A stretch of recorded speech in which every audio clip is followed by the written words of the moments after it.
हाय friends, मी Aditi's book of रेसिपीजमध्ये पुन्हा एकदा तुमचं खूप खूप स्वागत करते.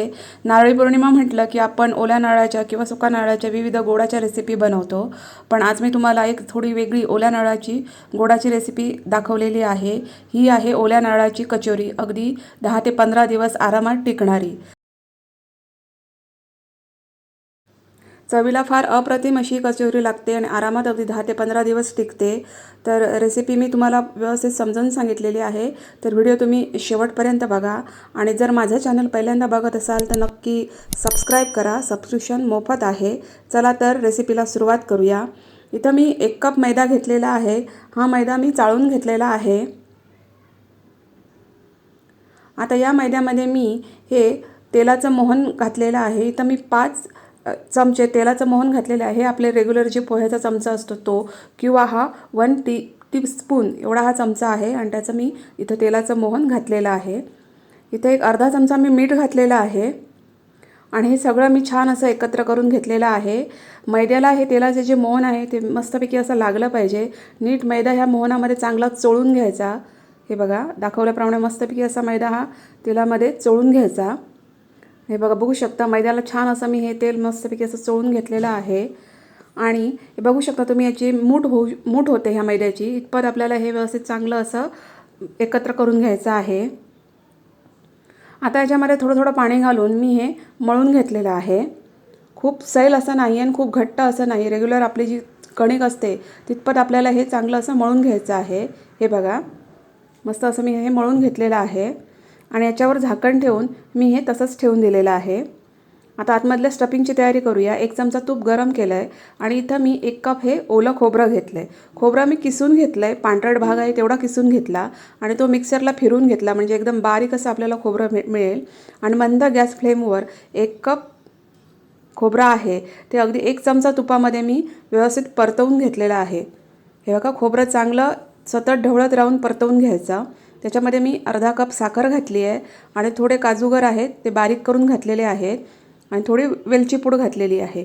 काजूगर अगदी आवर्जून घाला, त्याने ह्या स्टफिंगची चव आहे ती खूप छान येते. अगदी 1 चमचा मी दूध घातलेलं आहे, त्याने साखर आतमधली वितळायला मदत होते. तर हे छान अगदी मंद गॅस फ्लेमवर व्यवस्थित साखर वितळेपर्यंत परतवून घेतलेलं आहे. हे बघा, आता थोडा वेळ झालेला आहे. आता कणिक मी पुन्हा मळून घेतलेली आहे.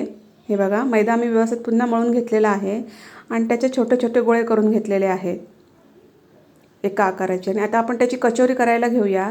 तर हे बघा, मी त्याचा असा, आपण जशी मोदकाची पारी करतो तर तसं मी करून घेतलेलं आहे. अगदी खोलगट असेल, जमेत असेल तर तेवढं खोलगट करून घ्यायचं आणि आतमधलं त्याच्यामध्ये स्टफिंग भरायचं. तर हे बघा, मी त्याच्यामध्ये स्टफिंग भरत आहे आणि मध्ये प्रेस करून करून पुन्हा पुन्हा त्याच्यामध्ये स्टफिंग भरत राहायचं. थोडं थोडं स्टफिंग घ्यायचं आणि ते मध्ये प्रेस करून करून आतमध्ये भरून घ्यायचं.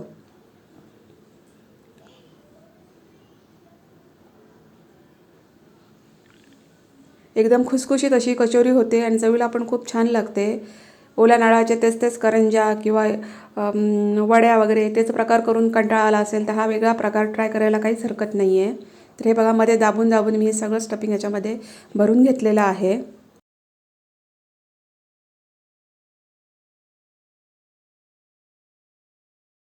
आणि हे बघा, साईडने मी आता हे मधनं हे प्रेस करून करून, जसं आपण मोदकाला कसं एकत्र करून घेतो तसं मी हे एकत्र करून घेतलेलं आहे आणि याची कचोरी बनवून घेतलेली आहे. हे बघा, वरचं जर जादा पीठ असेल तर ते काढून टाकायचं आणि बाकीचं तिथंच फोल्ड करून एक गोल शेपमध्ये मस्त अशी कचोरी बनवून घ्यायची. कचोरीचा जो खालचा भाग आहे तो व्यवस्थित लॉक करायचा, नाहीतर मग ते तेलामध्ये उडू शकतं. आणि व्यवस्थित अशी ही कचोरी मी करून घेतलेली आहे. आता मी तेल गरम करून घेतलेलं आहे आणि त्याच्यामध्ये ह्या कचोऱ्या आता सोडलेल्या आहेत. मंद गॅस फ्लेमवर आपल्याला ह्या कचोऱ्या तळून घ्यायच्या आहेत. अजिबात तळताना घाई करायची नाही आहे. जेवढं तुम्ही हळूहळू ह्या कचोऱ्या तळून घ्याल तेवढा त्याच्यामध्ये क्रिस्पीपणा किंवा ह्या कचोऱ्या आहेत त्या खूप छान होतात. तर मंद गॅस फ्लेमवर पूर्ण ब्राउनिश कलर येईपर्यंत, अगदी चांगला खरपूस रंग येईपर्यंत मी या कचोऱ्या तळून घेतलेल्या आहेत.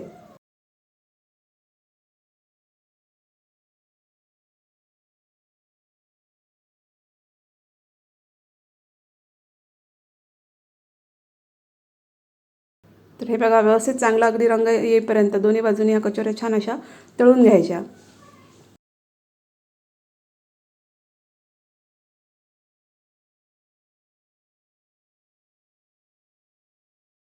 तुम्ही बघू शकता मस्त अशा ह्या कचोऱ्या आता तळून झालेल्या आहेत.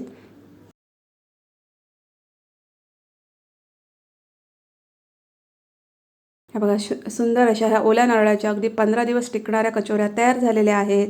व्हिडिओ बघितल्याबद्दल धन्यवाद.